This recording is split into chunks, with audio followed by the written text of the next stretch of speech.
Yes, guys, and welcome back to the Only One Hotspur podcast. It's myself and Joe once again. And Joe, we've had a busy week as Spurs, that is, not taking our personal situations into account as well, because we could probably apply that to both of us as well. Obviously, 3 games this week in 7 days. Could have easily been 4, but for the Leyton Orient postponement. And obviously that's led to us getting a bye into the next round of the Carabao Cup. So we face Chelsea on Tuesday, but I think there's only one place to start for us today, and that is the Newcastle United game. Obviously the most recent one out of the 3 that we've played. What are your overall thoughts on the game? Overall thoughts, I think we dominated. We were really good. I think, very, general, really good performance. We hit the bar post. Carl Darlow's had the game of his life. Probably never had a game like it. Probably never have it again. But then again, does it really matter now?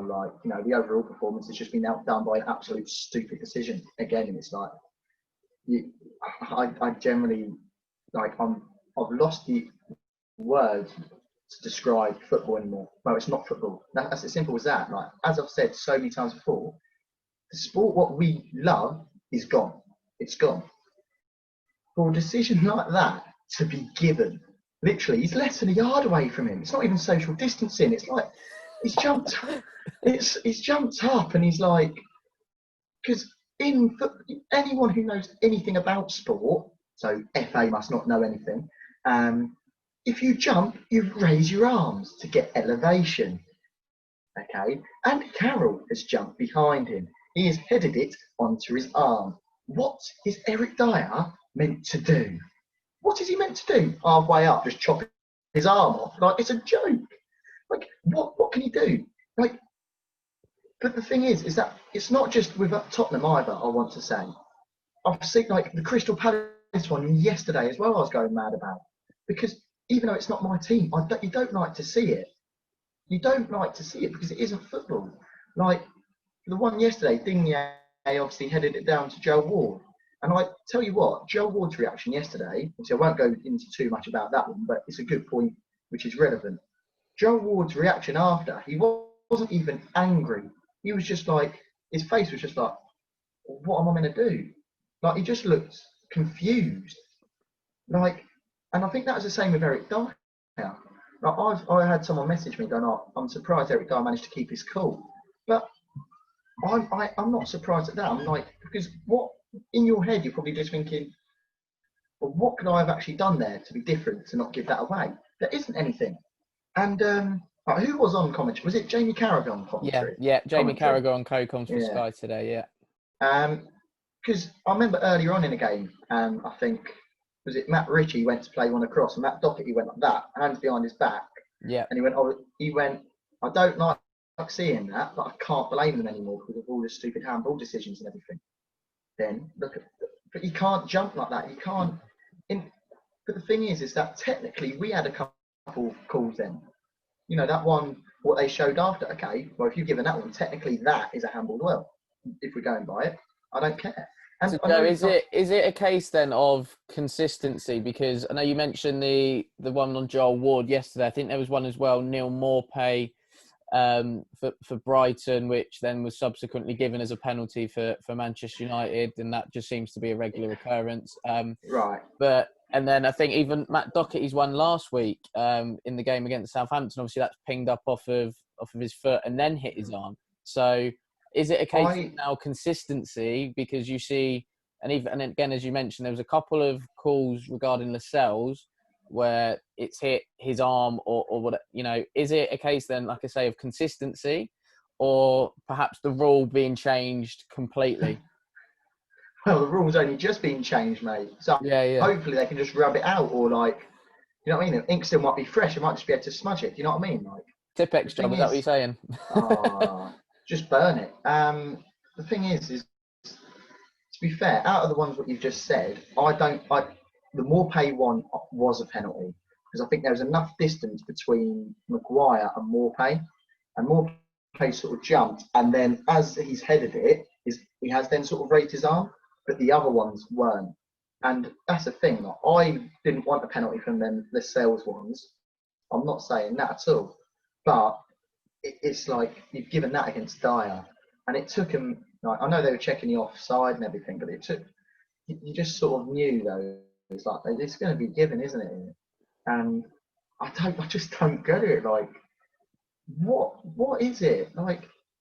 But the thing is, as well, is ever since VAR's come in, yeah, I know technically this isn't VAR. This is a rule. VAR is meant to like come in and make everything not controversial. It's been so much more controversial since VAR's come in. Everything has been more controversial. Okay, but the thing is, it's got to be some common sense. It's got to be common sense. Like the referee's got to go over to the monitor, look at it and go, right, if Dyer was further away, then that is a penalty. But he's less than a yard away from him. He can't even see the ball. He's just moved his arms up to elevate. No penalty. Dude, like, that's just common sense. The one yesterday, right, the ball's come in, Joel Ward's turn his body to then defend against Digne. Digne's headed it down onto his hand. Boom. Yeah, no penalty. It's just common sense. But the referees on 100 grand a week have got none. VAR, the people, it's just no common sense. It's all like they're brain dead or whatever.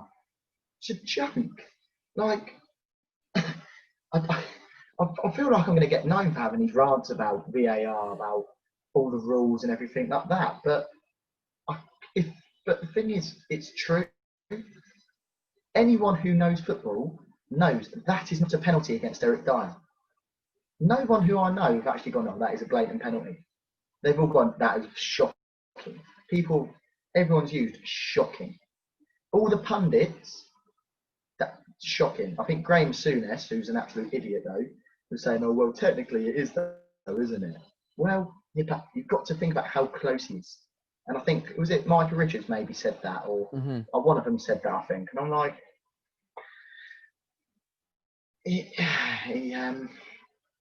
as you can tell, it's just like, it angers me. It angers me. And the thing is, as soon as it happened, even before they went to like show that they were looking at VAR, went, that's being given. You just knew it was. But the other thing as well, because obviously we had that scare a minute before, didn't we? And when we gave away that free kick, I went, they're going to get a penalty because that's the same thing's going to happen again. Newcastle will get, I reckon, more penalties than most other teams because obviously that's if Andy Carroll's playing.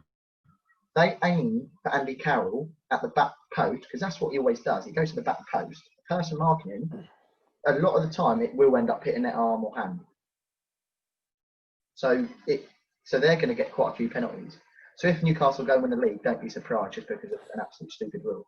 So Joe, just a quick one then on the award of the free kick in the first place. In your eyes, was it a free kick? Was it not?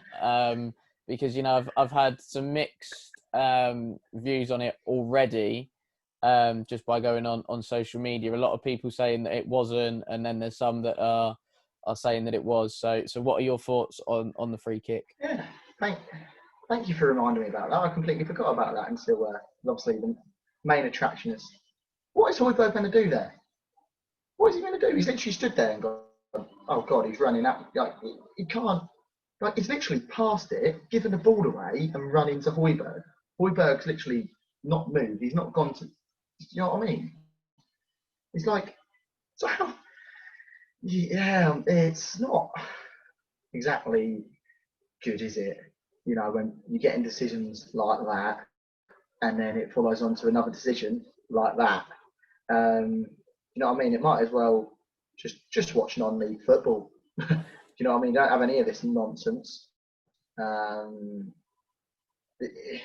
thing is as well that I'm not like a lot of people are just going to fall out of love with it, and then just going to go. I'm just going to go and watch like a non-league team. Like I know people obviously around where we live. like Leighton Town has now become quite big. You know, they actually get quite a few down there for non-league club. And the people I've spoken to, they go, well, I just don't like watching the big teams anymore because there's so much controversy. There's so many things. And I'm like, I actually see that. I actually see that myself. And I think when you actually go and watch a game like that, it's kind of refreshing because you don't lose the emotion because you don't know what's going to happen. You know, even if you score, you don't know if that's going to be given.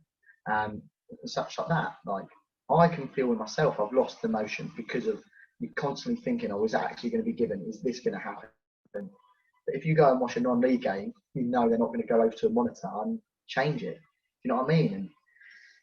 And it's great. I generally wouldn't be surprised if a lot of people just think, oh, tell you what, I've had enough of this. Because obviously you can go and watch some non-league games as well now, can't you? So people might just go there during all of this when Premier League grounds open again. Oh, people don't want to come anymore because they've enjoyed what they're watching. It's as simple as that. Like, I can actually see that, and to be honest, I'm very close to having enough as well because it's just every time you're just like, why? And it almost like sucks it out of you. Do you know what I mean? There's like any enthusiasm, anything what you've got, any passion, it just comes out because you're like, because that would have been a big win with all the games that we've got coming up and everything. Yes, it would have only been 1-0. People, oh, you've only just scraped through, but we did dominate, and you know their keeper had a worldie. So I don't want to take anything away from their goal because fair play to him. He kept him in that game and he done really well. But you know, he's going to go and have a game against whoever they're playing next and have a stinker. Let's face the facts. Like, I don't have anything more to say on that, to be honest. Because as you can tell, I've just lost. It's just out of me now. Like, it's generally just upsetting though. I'm not even angry now. I'm just generally upset because it's like everything's just because you lose passion and emotion for football, just football in general, not even Tottenham. Like, as I said, the Joe Ward one, that's not a penalty. It's just football now. It's like, obviously there's a game on later, Wolves West Ham, is it? Yeah. Or someone like that. I was going to watch that later. I generally might not now. I might just watch a little rubbish film. Do you know what I mean? Like, but normally I'd be watching football, but why? If you're going to get things like that, which ruin it, and it's so stop-start now, what's the point? You know, I don't want to sound like a negative. I won't say that. Just Mr. Negative, let's put it. Got to keep it PG. I've done well so far. Do you know what I mean? Like, yeah, it's ridiculous, and I'm sure people will agree with me on this. And if people don't agree with me, go and watch American football or something. Like, you don't even appreciate football, just get lost and do one. But yeah, pass it on to you because yeah, I'm not happy, and I might have a little cry. I actually thought our overall performance today was probably one of the best that we've had under Mourinho, in my personal opinion. I thought, but it's all been overshadowed. It's all been overshadowed. Yeah, but I just think, you know, before the penalty decision, I thought we were excellent.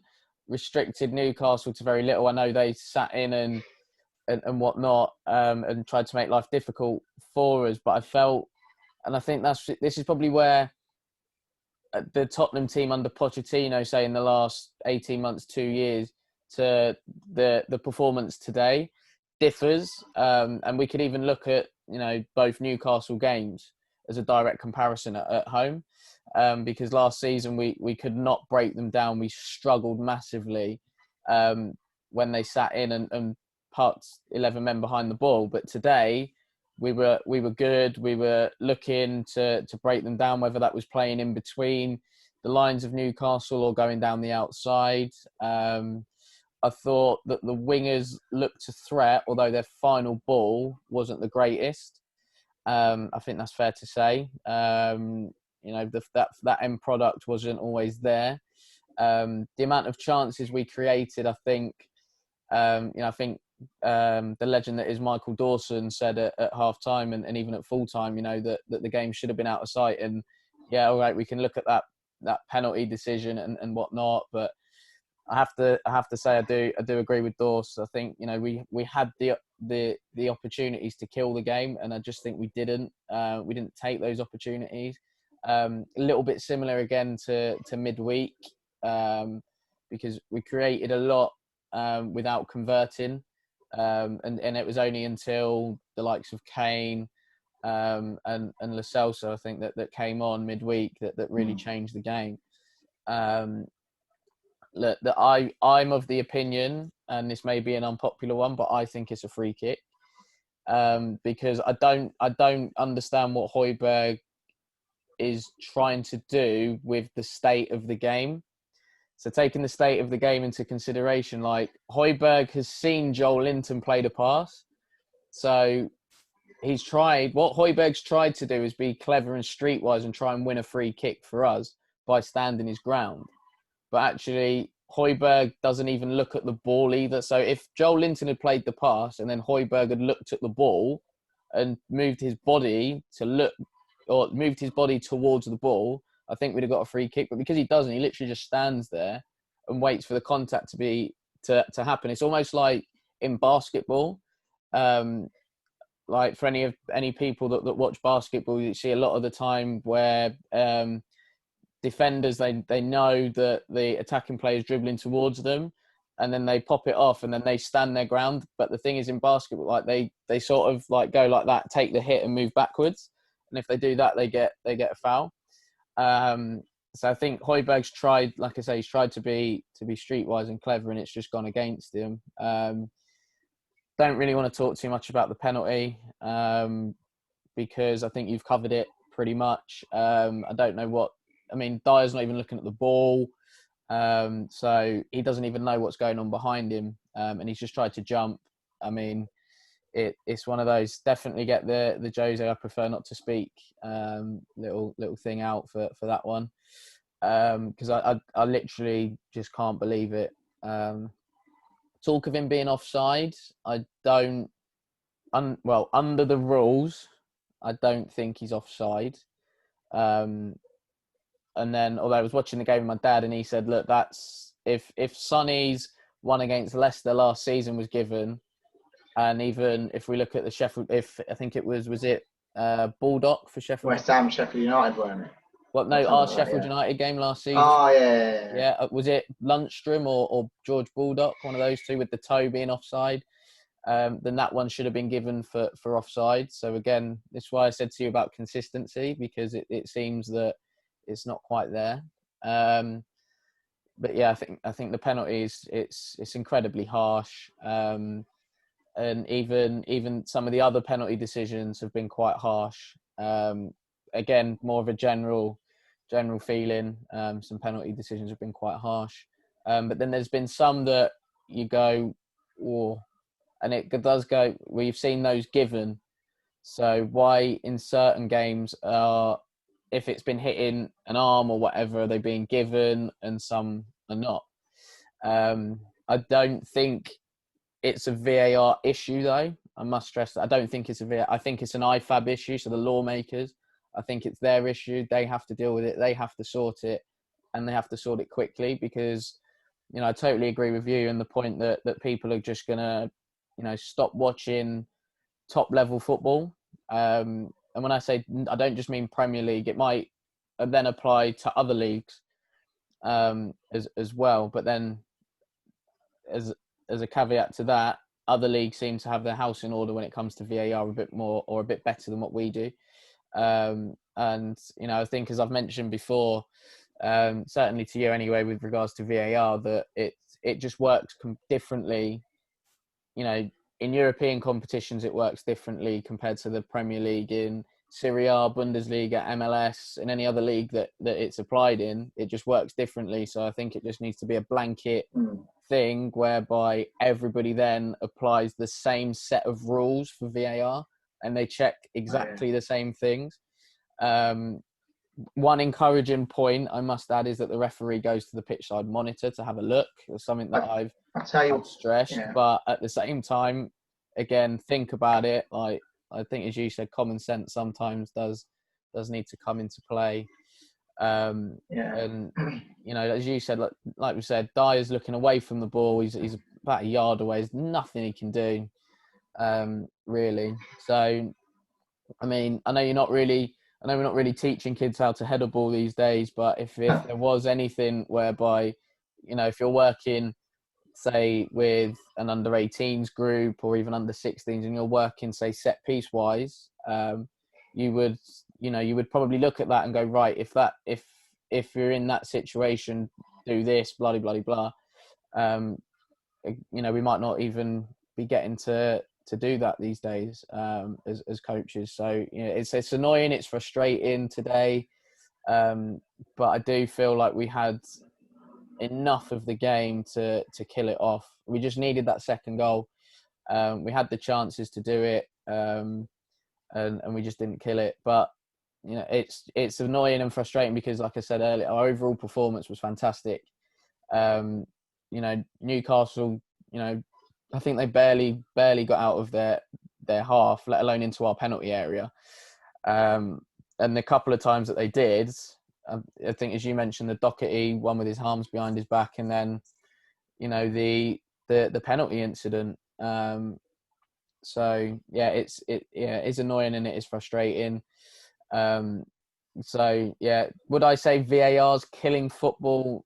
No, I think it's IFAB that's killing football. Because, like I say, they're the lawmakers. They're the ones that have brought this rule in, and it's just unrealistic. Like, the majority of it, as we've seen so far in the Premier League this season, bearing in mind we're only into game week 3, is unrealistic. You know, but I don't know. I mean, how do you go about changing it? Do you say if it's a blatant handball or whatever, you know, if it's directly stopping a chance or a goal scoring opportunity, do you then give that as a penalty potentially? But yeah, I think something obviously needs to be done because, you know, a lot of people are, I think, as you said, aren't going to be watching top level football for much longer if this carries on. But yeah, I think Newcastle will obviously be buzzing. You know, from their perspective, they've dug in and nicked a point, smash and grab. From our perspective, you know, 2 points drop. But I did agree with Mourinho today, which is a rarity for me, because yeah, I think we did. It looked like we had a game plan today, and it looked like it worked. And I don't think there's been many times as fans we can actually sit there and go and watch and go, right, this is exactly what this team's trying to do. This Tottenham team is trying to do. So I was really, really impressed with us today. So yeah, obviously I would love to have seen Serge Reguilon, but we may have to wait until midweek, maybe Tuesday or Thursday or next Sunday, because again we've got another packed schedule. So yeah, that is it from me. But Joe, who stood out today from you from a Tottenham perspective?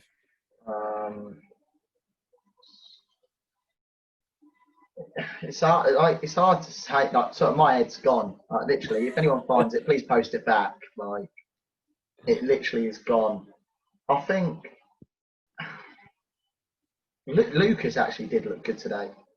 Like, you know, I've been quite critical of him in the past, but he done quite a nice few flicks. He looked confident again. You know what I mean? I think he got his goal and he seemed confident. It's a fair play. Like, give him respect. I think obviously Kane is looking good. Like, his passing and all that is good. You know, but just needs that. I don't know. I think he needs. Obviously, he had 3 and 3 before today, but it almost seems like he does need another goal, if that makes sense. But I think Højbjerg looked better today. I have to admit, no. Oh, here we go. Here we go. No, like he was breaking up play quite well, and he was getting in a few interceptions, like which he was there to do. That's his job, and he's doing that. But yeah, I don't really know, to be honest. I'll go Lucas for me, just because he looked bright and confident. Yeah, I think with Lucas, Joe, I think it was important for him to get a goal. Obviously, we're all. I think majority of Spurs fans want Lucas to do well. I think it's simply because he is now a Tottenham legend. He doesn't have to buy a pint in around Tottenham ever again. But he was on a massive barren run of no goals. 22 in the Premier League. It was. They said that's mad.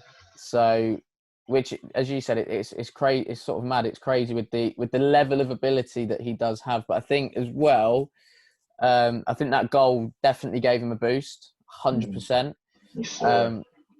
But then I think at times he's got this weird thing where it's either his second or third touch is a tackle.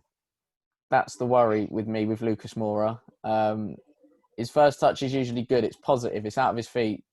But then it's his second or third touch that is either too heavy. So, like I say, it ends up being a tackle. But yeah, I thought he looked bright for me today. I also noticed something about Ben Davies as well. With his first touch, it goes inside or backwards a lot, which I think is starting to frustrate me slightly. Because when the ball goes out to Davies, you're thinking, right, take your first touch forward, get us up the pitch, look to get a crossing or look to play forwards. But his touches come in either inside or backwards, and then he's playing a lot of backwards passes. Now, I don't know if that's because there's not many options available to him. Apologies if I'm keeping you up, by the way. But yeah, I don't know if there's no options there, but it just seems like his touch, because of where he takes his touch, it kills any sort of forward momentum that we try and gain. So then we have to go back and try and rebuild again. I thought Doherty looked good today. I thought he gave us a bit of something out wide. I thought Winks was excellent. Tried to get us playing, kept us going, kept us ticking over. I'm yet to see the hype with Højbjerg, I must admit. I thought last Sunday, can we just leave him at Southampton in that first 45 minutes? Because he was horrifically bad. Like, he was so bad. I think he lacks discipline in that role that he's been deployed to play. I think he gets pulled apart or gets pulled into areas that he doesn't need to really go into too much. I think on the ball he's okay. I think he can clearly spot a pass, and I think he can distribute the ball well. But we've got Winks that can do. We've got Ndombele that can. We've got Lo Celso that can distribute the ball well from midfield. But we haven't got a real kind of a ball winner in there. Obviously, Sissoko is the legs in the he's got a lot of energy, Sissoko. But yeah, I'm yet to see it with Højbjerg. I just think at times he is too passive in terms of trying to win the ball back. I think he lets players get away with having a couple of touches, whereas if I look back at, say, a Wanyama, when he was on song for us, he was on people straight away, hassling, hurrying them to force them into mistakes. And I don't think Højbjerg does that enough for me. And I just think he makes life easy for opposing players, and obviously you don't particularly want that, especially when somebody has come in to do a specific job and a specific role in the team. And so many Spurs fans were saying about his stats, and I think, as I mentioned on the last episode that we did, context clearly got mislaid in those stats. And yeah, like I say, I'm just yet to see it. I hope he proves me wrong eventually. I'd love for that to happen, but so far I think he's been a bit underwhelming in my eyes. even against Plovdiv, I didn't think he was that great a couple of weeks ago. But then that pitch was shocking. So when you're used to playing on a carpet every week and you go and play on a bit of a bumpy pitch, when the farmers the farmers have been on it and it's not been mowed properly because the council haven't come in and chopped it up for you. I can almost slightly forgive him for that, but certainly in the Premier League games that he's played, I think he struggled massively. Don't know about you. Well, that's the thing. I think I can see points for, especially the other games. I think today he didn't look too bad. Obviously, everyone's going to have different opinions. Let's just face it, yours is wrong, mine's right. All right. All right. Obviously, little pop joking. No, but but yeah, I think he's done all right today. But yes, he's never going to be anything special. He's never going to be, oh my God, look at him. But I did think he was a bit better today. As long as he's improving, that's all what matters to me. Brilliant. And then obviously looking ahead to a big game for us, really, Tuesday. How are you seeing this one panning out? Are we going to have to potentially rotate some players, or do you think Jose will go fairly strong? Not only because of the level of opposition that we are playing, but this is a cup that Jose is notorious for going strong in and notorious for winning as well. Let's face it, it'll probably be 1-0 up or something stupid decision, go to penalties and we'll lose. All seriousness, I think it's going to be an interesting game. I think, as you sort of brushed on there, like team selection. So I'm not sure what sort of Chelsea are going to do either, because obviously they're going to have games as well. Not as much as us, I'd like to add. But it is all a bit crazy at the minute. I don't know who Chelsea have next week either. To be honest, I don't really care. It's Chelsea, isn't it? Like, who cares about them? But you've got for us. I think I wouldn't be surprised if he start. I think that Lloris will start in goal still. I think, but then again, I wouldn't be too surprised if Hart came in. But I do believe Lloris will start. I think he will probably go Doherty, Toby, maybe Sanchez. I think Sergio, left back. I think he'll make his debut. Then I think Højbjerg will probably start. I think Ndombele, Lo Celso in midfield. I think that's how he'll go in the midfield. Obviously, Ndombele he came on last 20 odd, really, weren't it? Obviously played 90 on Thursday, and he's looking good as well. I'd like to add, looking very, very good. It is Ndombele's year. Yeah, Premier League. You're not ready. Okay, just calm down, mate. Absolute baller, mate. Just forget about Lionel Messi and all that in their prance. Ndombele, mate, baller. Not overhyping him at all. Then you've got, I think, he'll probably go Lucas, Kane. And was Son injured? Because his answer to that question in the interview was a bit weird, weren't it? It's not very clear. Yeah, apparently Son picked up a slight hamstring knock after, and that was why he was hooked. But I think Jose's response was like, "Look, it's just one player that I've taken off. Tuesday it might be another player that I take off. Obviously, Thursday it was other players. So because of the size of the squad, the nature of the amount of games that we've got, I think he is trying to manage players as much as possible.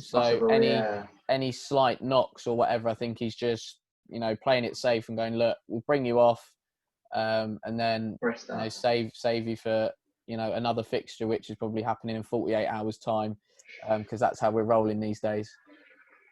Mental. But if Son's fit, he'll start 100%. If not, maybe on the bench with Stevie Wonder, to sort of like how, yeah. But yeah, I think Chelsea will play maybe a slightly weakened side as well, potentially. Um, I think it'll be a good game still. Like, obviously, as we've said, we was really good today. I don't want to take that away from the performance. You know, it was really good. Hopefully, we're good again on Tuesday. Um, it's going to be an interesting game for certain. I am a bit hopeful. I think, but I always am, and then it just goes. Um, but obviously, Jose is just someone who loves to win this trophy. Um, and like, say if we go and beat Chelsea in the fourth round, I think that's really going to set us up to go far. Like, you know, I mean, it's one of them where you go and beat a team who could go and win it in an early round. It sort of gives you a bit of momentum, a bit of confidence. You go, okay, no, you can do this. So yeah, it should be a good game. Then obviously we've got 48 hours to the next one after that as well. So I think it's going to be hard to manage it. Hopefully, don't pick up any knocks or anything, because obviously you want to qualify for the Europa League as well. And obviously, them games haven't been easy. So it's going to be an interesting week, isn't it? That's for certain. How do you think we're going to like set up against Chelsea and manage the team? Yeah, I think it's going to be tough because of the nature of the turnaround. But yeah, I think the worst bit about it is that we're the schedule. I don't know who's put this fixture schedule together, but I need to see them and shoot them because it's absolutely horrific. Do I see us doing a Liverpool and putting a 23 side out? No. I don't think Jose would do that. You know, Not against Chelsea either. Maybe if it is against I don't know if he. Well, the thing is, obviously, we'll never know the answer. But Tuesday, like last Tuesday's game against Leyton Orient, I think that would have been an interesting one to see who he would have played. You know, would the likes of Clark, Sessegnon, Churchin, White, you know, players like that, would they have played? Would Harry Kane have played? So obviously, like I say, it's a question without an answer. We'll never know. But yeah, I think it would have been interesting to see how strong Jose would have gone for that game. But then because it was postponed, I think he then went a little bit stronger on Thursday. I'm not going to try and pronounce that team's name. I don't want to try and embarrass myself. Do that on a daily basis anyway, mate. Don't you worry. Oh, cheers. So yeah, but I do think Jose will go fairly strong, and then perhaps look to make some changes for Thursday's game. So yeah, I'd like to think that Hugo will be in goal. Or I'm a bit like you. It wouldn't surprise me if Hart was in goal, and then perhaps Gazaniga or Lloris was in on Thursday.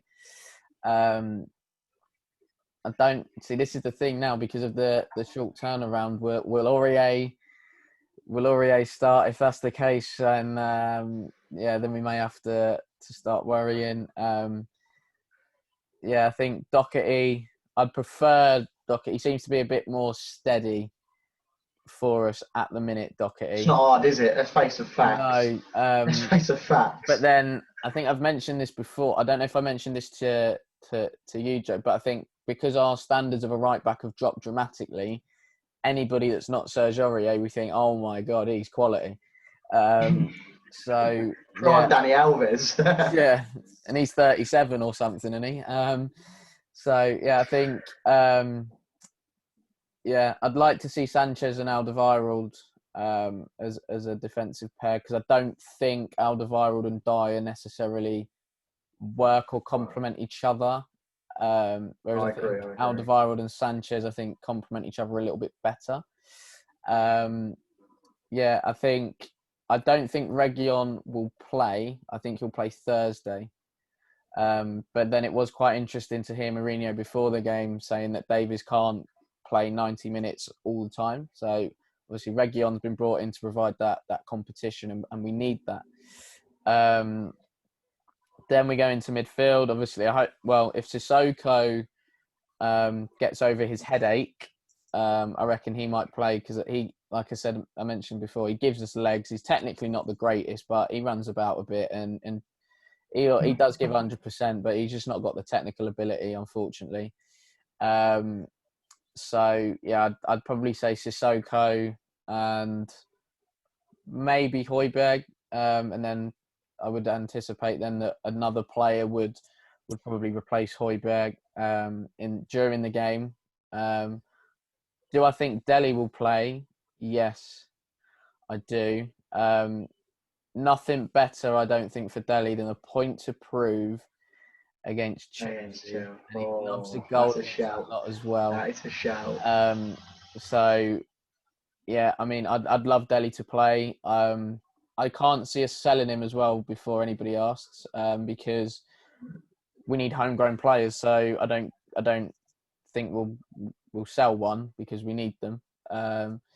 And then I think Lamela will play. It's definitely, his type of game. So anyone over the age of 18, please put Lamela to be carded at any time, and you will win some money, and you can thank me later.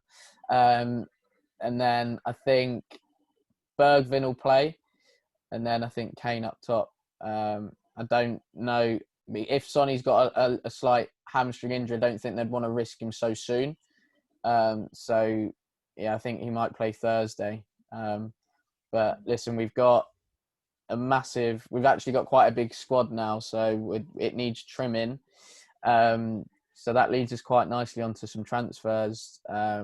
Joe, obviously a couple of weeks, or the last sort of full week actually of the window coming up.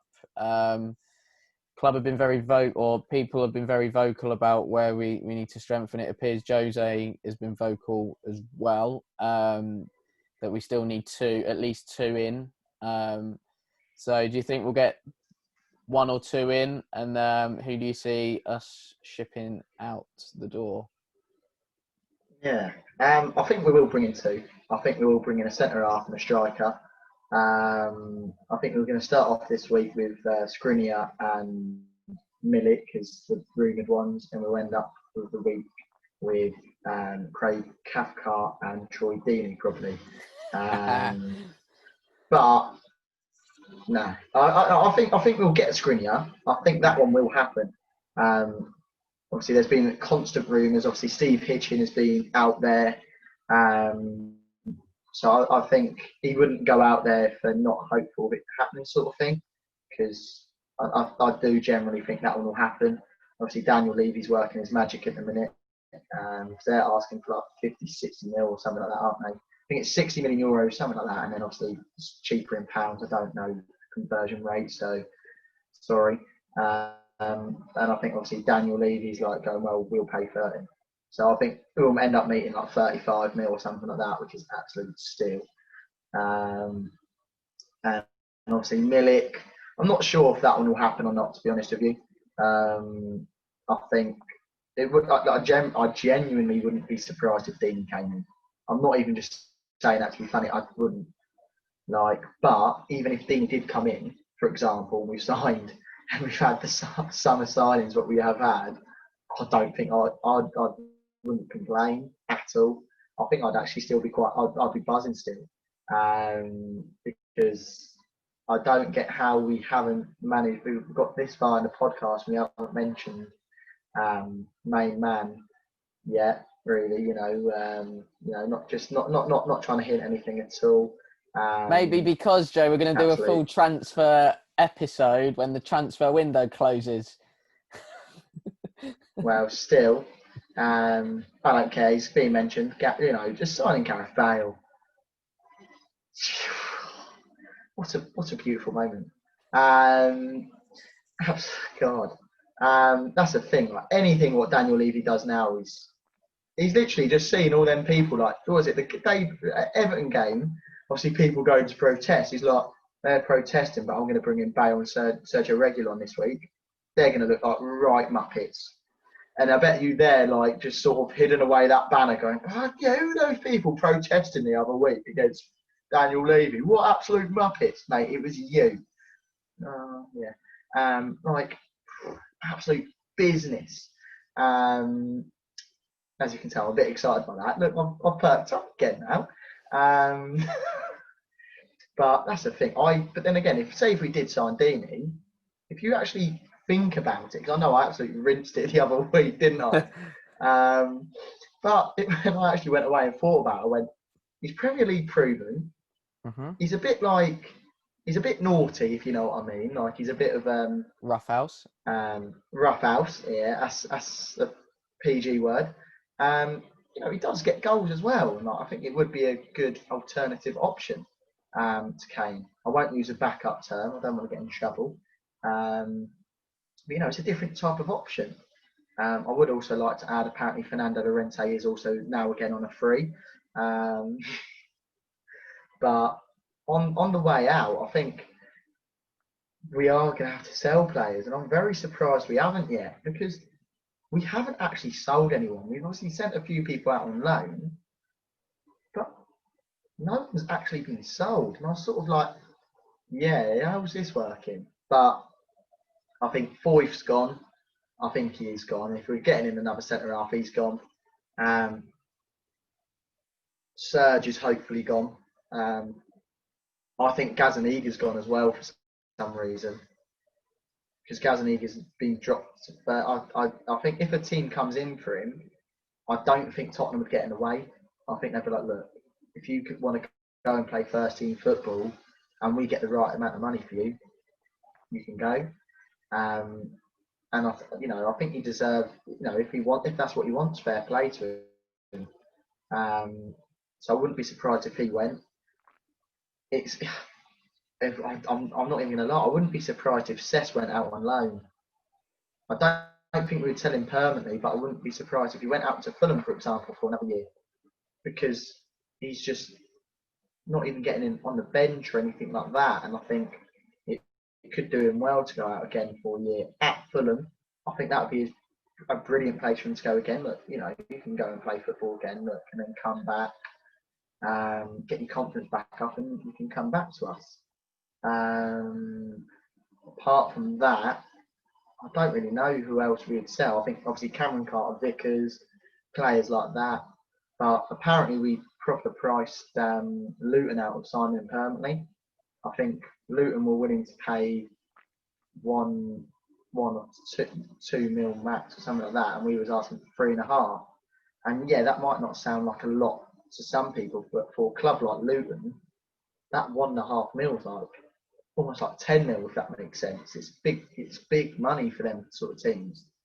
And I think, he's not, it wouldn't have been, I think 1.5 mil or 2 mil for Cameron Carter-Vickers. Like, you'd take that surely. So whether or not they come back in for him, look, you haven't had anyone else for him. Can we still pay this amount of money? And we just go, okay, yeah. Doubt it being Daniel Levy, but I still think he will be going. But yeah, apart from that, I can't really think of anyone, especially in the first team picture sort of thing. Obviously, I've thrown Cameron Carter-Vickers in there because he played quite a bit in pre-season and didn't actually look too bad. Yeah, I don't think Lamella's going to go before anyone says that. It's Coco. I don't think he's going to. I think he's so settled in London. He's obviously with his family and everything. He won't go. So yeah, I think Foyth, Gazaniga, Cess out on loan, Serge hopefully, if anyone's dumb enough to buy him, and yeah. So I think Carter-Vickers. Apart from that, I can't really see anyone else.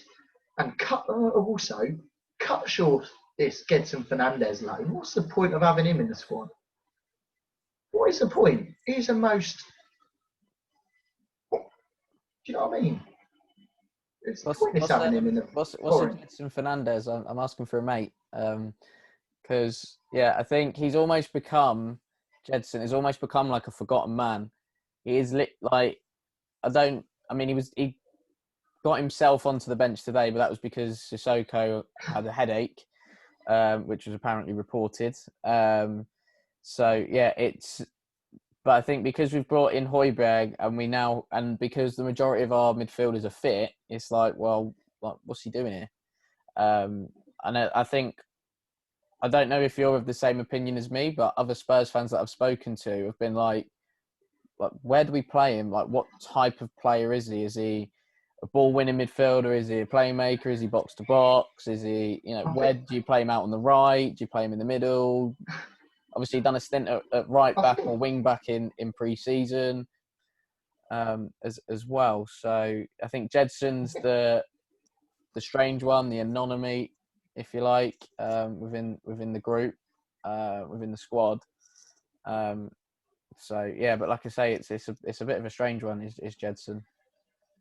yeah, I think he's a bit of a box to box. But then again, say if we did sell Serge, please, and then Gedson Fernandez might get a couple games filling in against lower teams or something like that in at right back. But apart from that, he's not going to play, is he?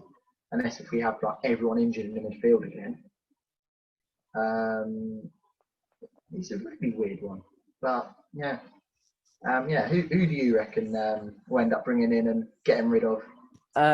Well, somebody said to me, Milan Skriniar or Ruben Diaz, and I said flip a coin because I think they'd both be quality additions to our back line. I think that decision has been taken out of my hands as it looks like Ruben Diaz is going to City with Otamendi going the other way, which, if that's the case, City have absolutely had Benfica's pants down with that. Because I don't know if anyone's watched Otamendi in the last 3 or 4 years, but he's been absolutely horrific. Put him in the same category as Serge Aurier, just couldn't defend. So, yeah, I think Skriniar looks likely, although Conte's come out and said that he's very much part of the Milan project, but then hasn't featured too much under Conte anyway. So, yeah, I don't know if he's going to want to try and keep him now as cover because they've sold Diego Guadin. So, yeah, but I think we will get that one over the line eventually. I'd love us to get Adrias Milik from Napoli. I think it'd be a quality signing for us. International pedigree, proven centre forward. Has done it for Napoli when he's played. Did it for Ajax and teams like that as well. Got European experience, which I think will help us. And again, is a different alternative to Kane. And I think when we've had these alternatives to Kane, like Llorente aging, whereas Milik's still at a decent age, so we can hopefully have him for a couple of years. Janssen just didn't work out at all. We've had Clinton and G. Clinton and G. That's enough said. We've had Soldado, didn't work out. Adebayor didn't work out. So actually, then we're going back to having Jermaine Defoe at the club, that's how long ago it's been. And Defoe's 39 now, so he's definitely in the twilight of his career. But if there's a chance of us getting JD back, I'd be all over it because I absolutely love him. Probably the most naturally born finisher I've ever seen in a Tottenham shirt, Jermaine Defoe. So yeah, those are the two that I'm hoping that we get done. I think the reason as well why Mourinho wants Skriniar, I believe, if somebody wants to clear this up for me, that'd be great. But I believe Skriniar's left-footed, which will give us a lovely balance within our back line, and will enable us to go to a back three a bit more, and then less pressure on Davis then becoming that left-sided centre-back and being that third centre-back. Although saying that, Davis has done it for Wales, so it's not like if we was to go to a back three and play with wing backs that Davis wouldn't be able to do it because he's done it. So yeah, in terms of outgoings, Danny Rose, please. Oh yeah, please. Forgot about him. Yeah, just please. I heard he was being offered to West Ham, so yeah, I tried to push him to West Ham. But then I think he's a bit too similar to Masuaku because they both can't defend, but not bad going forward. So Yeah, I think as well, just to pick up on your owner's point, that somebody did actually mention it to me about the fact of, was it actually real, the protest against the owners? I went, yes, it was real. And he said, like, this is coming from West Ham fan. He said, mate, you've got it good compared to us. So yeah, so I can't believe it. Can't believe that people are protesting against our owners and our regime. Listen, as you mentioned earlier, people are going to have different opinions. I'm not going to go into the whole Levy in, Levy out thing. But he has brought back Gareth Bale. So I'll do the love heart for you, Joe. So, yeah, but yeah, in terms of outgoings, Danny Rose, Aurier is a maybe, I think, at this stage. I think if we'd have got rid of him earlier in the window, then it would have been more likely, I think, that as opposed to now, because time is of the essence for us to perhaps get a replacement in. I know we said about Jedson playing at right back, just so he's there and he's doing something, because he's just a bit of a spare part at the minute. Is Jedson. Carter Vickers, I can see going. As you mentioned, priced out of a move to Luton, but then there's talk of him going to Bournemouth for between 6 and 8 million, I believe. So I think if we get that for Carter Vickers, that's a decent bit of business.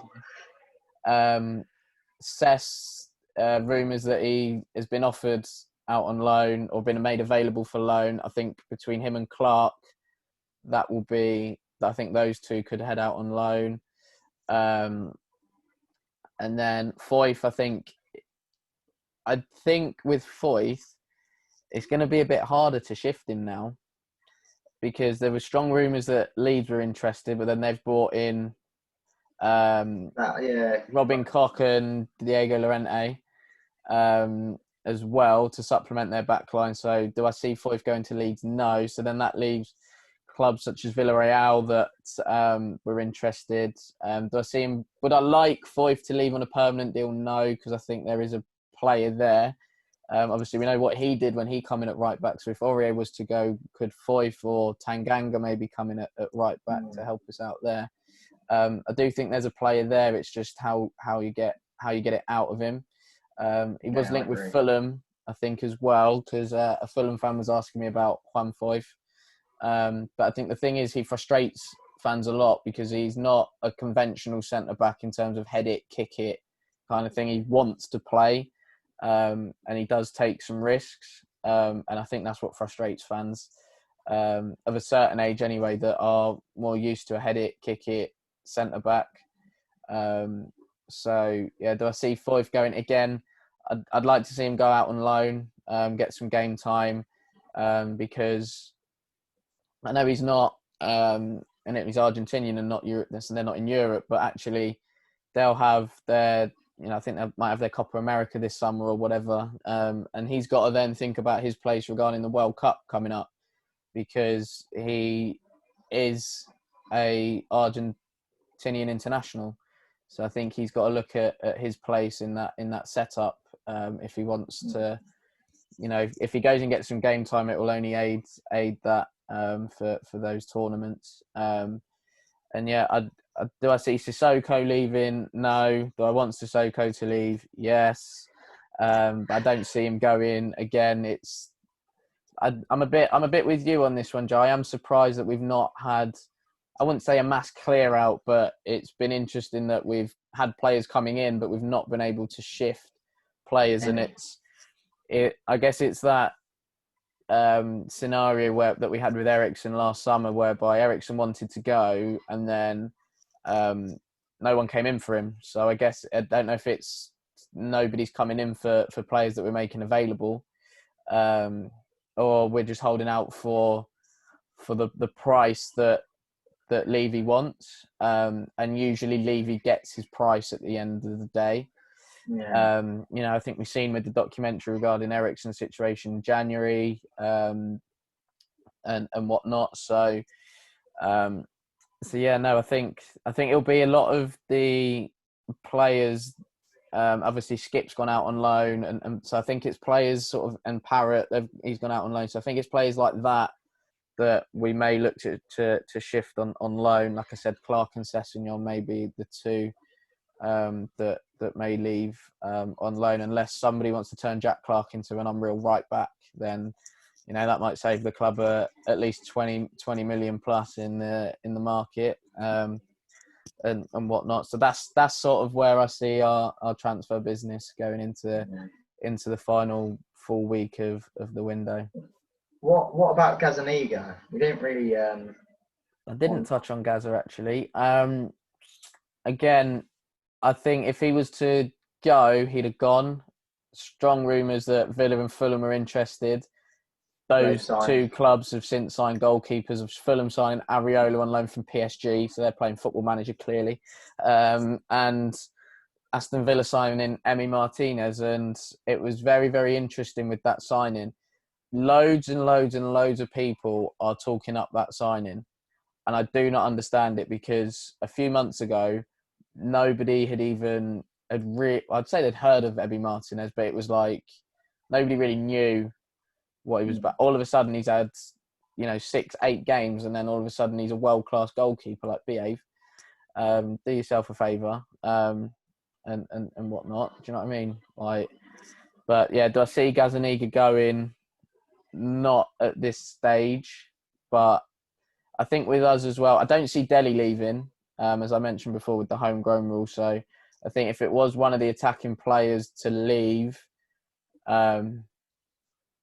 probably, I think it's a toss-up between Lamela and Lucas, but I think it's a case of when they leave, and I think the timing of when they leave is key here, because I don't think, if they're not to go in this window, they have to go in January, because I can't see them going next summer. Obviously, we don't know what's going to happen with Bale. Do I think we'll sign Gareth Bale? I do, actually. So I think we'll have another year of Gareth Bale and then see what happens. But yeah, because now we have this embarrassment of riches at the top end of the pitch, somebody's got to unfortunately make way. And I think it will have to be one of the foreign players, unfortunately for them, that will have to leave. And then I know Levy isn't a fan of having too many players over the age of 30 for resale value. So, as they start to approach 30, 31, whatever, it becomes a bit difficult. So, like I say, I think it will be a toss-up between Lamela and Lucas, because we're not selling Heung-min Son. Why would we? It'd be absolutely crazy. And we're not selling Bergvin, who's literally just come in. So, yeah. And I think out of Lamela and Lucas, I would personally say Lamela, just because can you rely on Eric Lamela to play 30 games a season? No. So with that taken into account, you can rely I'd say we rely on Lucas. All right, his output's not been great, but he's been able to play the majority of games. He's been fit majority of the time since he's been at the club. Lamela's had so many different injuries, it's ridiculous. He must be keeping the NHS going or something, the amount of injuries he's had. Definitely keeping the doctors and nurses in work, that's for sure. So, yeah, I think it'll be a shame if any player, I think at this stage, it's a shame if they do go, because they would have given us some good service. But yeah, I just think Lamela out of the attacking players will go, just because he's unreliable, basically, and whatnot. But yeah, do I see Gaza going? No, just because clubs that have been linked with him have already signed somebody else. But then for us, it will mean that we've got 3 good goalkeepers, and if I look at Jose at United, he had 3 goalkeepers. He had De Gea, Sergio Romero, and the real MVP that was Lee Grant. So, yeah, and then I think in his time at Chelsea, he had Cech. I think it was Cech, Courtois, and Mark Schwarzer in his second stint. Again, real MVP Mark Schwarzer at that point.